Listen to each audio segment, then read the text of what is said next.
राम राम शेतकरी मित्रांनो, आज तारीख आहे 21 आणि आपण त्याच प्लॉटला उभे आहोत ज्या ठिकाणी आग लागलेली होती आणि आपण ट्रीटमेंट देखील केली होती।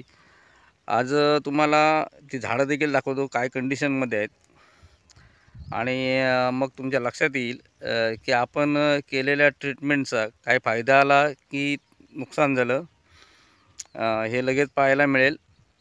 आता ह्या बागेमध्ये आग लागली त्यावेळेचा व्हिडिओ जर कोणी पाहिला असेल तर कशी परिस्थिती होती ती तुम्हाला निश्चित पाहायला मिळाली असेल। आणि आता त्याच बागेची काय सिच्युएशन आहे ते देखील तुम्हाला पाहायला मिळेल।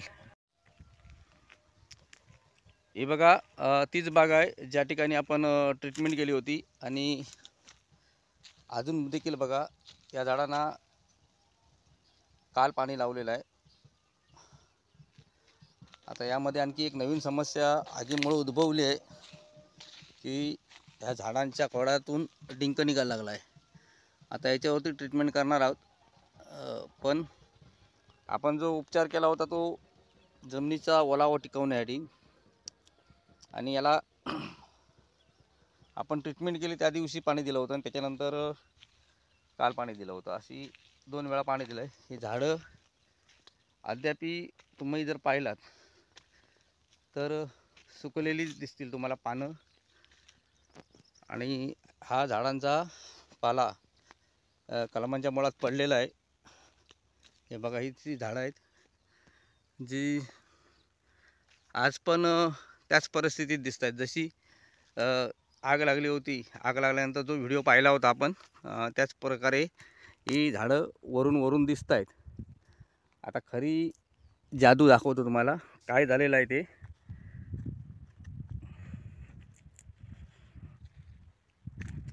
मला वाटतं 15 तारीखला तो व्हिडिओ बनवला असणार, हां 15-16 तारीखला असेल कदाचित, आणि आम्ही त्याच दिवशी ट्रीटमेंट केली होती। ही बघा, ही झाडं तशीच अजून आहेत, तशीच आहेत।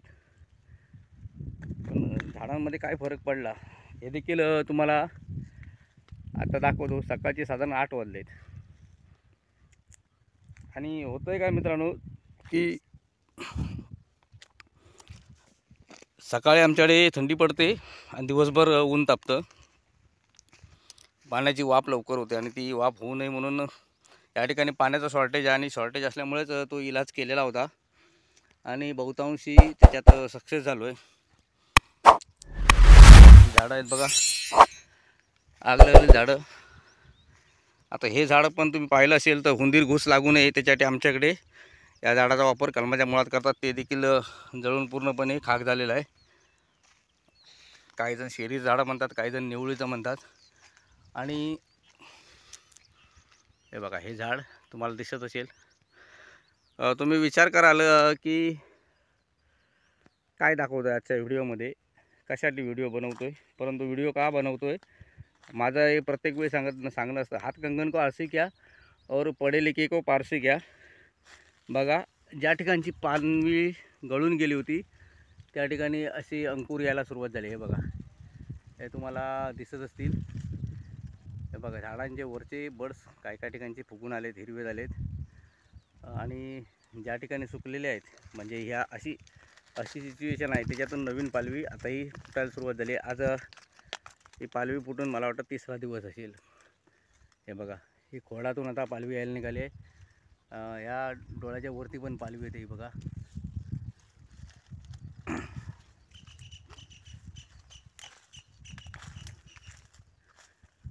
ही बघा, ही सुरुवात आहे पालवी यायला आणि कालांतराने ही संपूर्ण झाडं ही पालवीने गच्च होतील। मला चॅलेंज होतं की बाग जगणार नाही, 100% बाग मरणार का या झाडाला। चारी बाजूने आग लागलेली होती। आपण हा जो प्लॉट पाहतो ह्या चैतन्य आंबेडकर म्हणजे चैतू आंबेडकर यांचा आहे आणि त्यांच्या बागेत हा प्रयोग केलेला होता। मी व्हिडिओ बनवताना पण सांगितलं होता हा माझा सक्सेसफुल प्रयोग आहे। हे बघा, या ठिकाणी पण पालवी फुटायला लागली, ही बघा। आता ही काडी ही मेलेली आहे। आज व्हिडिओ शूटिंग करायला दुसरा कोण नसल्यामुळे मी एकटाच करतोय, पण ह्याच्या इथून सुरुवात परत निश्चित खालून सुरुवात होईल। ही बघा, जशी ही इथून सुरुवात झाली, हे बघा। या ठिकाणी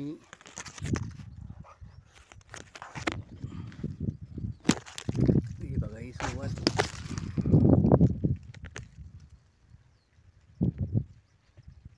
ही नवीन सुरुवात झाली. अशी सुरुवात संपूर्ण झाडाला होणार आहे.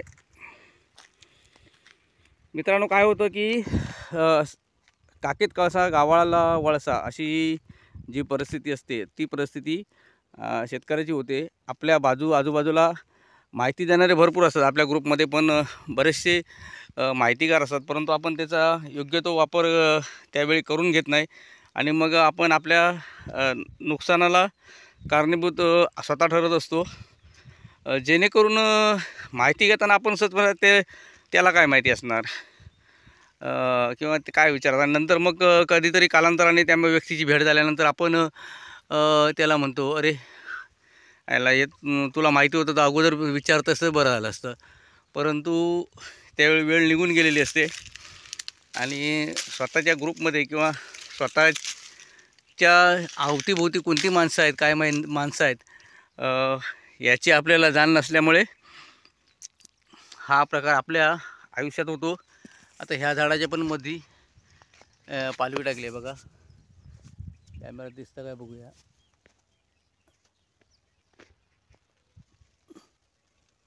हे बघा, वरची जी पालवी जळून गेली आणि जी वाऱ्याने उडून गेली त्या ठिकाणी अंकुर झालेले आहेत. हे आपण दुसरं झाड बघतोय.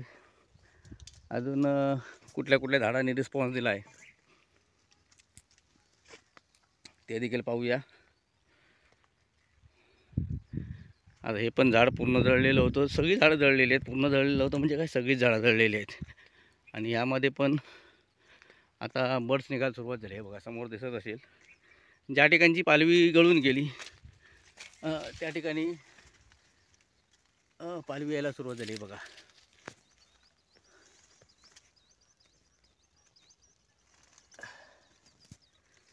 ही बरीचशी झाडे पालेलं आहे, म्हणजे सगळं 10% तरी झाड आता बघा 10% ते झाड पालेलं आहे म्हणायला हरकत नाही. म्हणजे 3-4 दिवसात याला चांगली पालवी येईल. 3-4 दिवसांनी व्हिडिओ जर बनवला असता तर जरा कदाचित आणखी पालवी दिसली असती आणि लेट झालो असतो. परंतु ज्यांना खरोखर लगेच त्याचा रिझल्ट निघतो की नाही निघतो हे दाखवण्यासाठी आजचा व्हिडिओ बनवला आहे.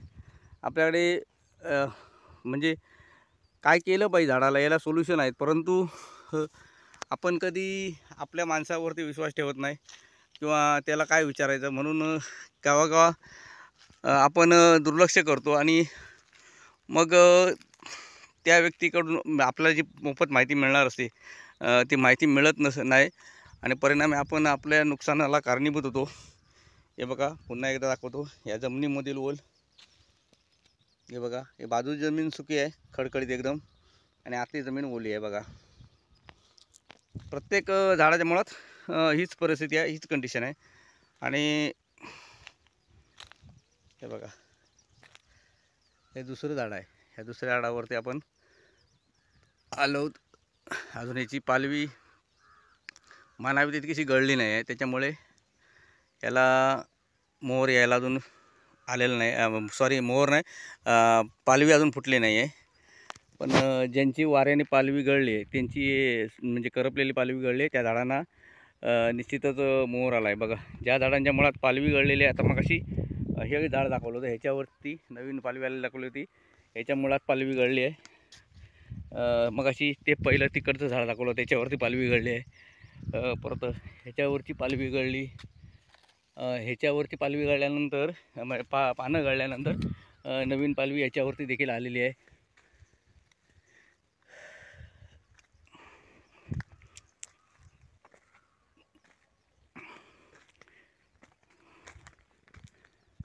ती बघा, ही समोर दिसते. शक्यतो वरती वारा ज्या ठिकाणी लागला आणि पानं पडून गेली आहेत त्या ठिकाणी पालवी ही आवर्जून आलेली आहे. ती बघा, मध्ये पण पालवी दिसते आहे आलेली. ज्या ठिकाणी पानं पडून गेले त्या ठिकाणी पालवी नवीन फुटलेली आहे. आता हे तुम्हाला 1, 2, 3, 4 झाडांवरती मी दाखवलं आहे. 4 झाडांची परिस्थिती दाखवली. म्हणून तर मी म्हटलं होतं हात कंगन को आरसी क्या और पढे लिखे को पारसी क्या. आपल्याकडे लगेच जे व्हिडिओ मी तयार करतो ते निव्वळ आणि निव्वळ शेतकऱ्यांच्या हितासाठीच व्हिडिओ बनवत असतो. मित्रांनो, मागच्या व्हिडिओमध्ये मी सांगितलं नव्हतं, परंतु आता मात्र निश्चित सांगतो की हा व्हिडिओ पाहून झाल्यानंतर तुम्ही आवर्जून व्हिडिओला लाईक करा, सबस्क्राईब करा आणि शेअर करा, बेल आयकॉन दाबा, जेणेकरून तुम्हाला आपले येणारे सगळे नवनवीन व्हिडिओ पाहायला मिळतील. आणि ते शेतकऱ्यांना शेअर करा, जेणेकरून त्या शेतकऱ्यांचा फायदा देखील होईल किंवा त्यांच्या देखील ज्ञानात भर पडेल. आणि जर कोणाला संकट आली असतील, अशी संकटं जर आली तर त्या संकटातून उभारी घेण्याचा एक मार्ग देखील त्यांना मिळेल. या व्हिडिओमध्ये माझा नंबर शेअर केलेला अगोदरच्या व्हिडिओमध्ये आहे, तसा या व्हिडिओमध्ये देखील मी आपला नंबर शेअर करणार आहे. ही बघा, या ठिकाणी देखील ती पालवी दिसते, तुम्हाला दिसत असेल कदाचित, आणि शेअर करणार आहे. तर मित्रांनो, जर कोणाला अशी परिस्थिती आली ज्यांच्याकडे पाण्याचा तुटवडा आहे, पाणी कमी आहे, झाडांना पाणी पुरत नाही, आवर्जून माझ्याशी संपर्क करा. मी तुम्हाला निश्चित माझ्या परीने होईल तेवढी मदत करीन. आणि ही मदत आपली सगळी शेतकऱ्यांना म्हणजे किरकोळ जो काही औषधांचा खर्च येतो त्याच्या व्यतिरिक्त कोणताही खर्च मी त्यांच्याकडून कधी घेत नाही. जर फक्त लांबचे जर कुठले शेतकरी असले, म्हणजे आउट ऑफ धरून चला माझा नेटिव्ह प्लेस, म्हणजे मी ज्या ठिकाणी राहतो आहे त्या ठिकाणाच्या बाहेरचे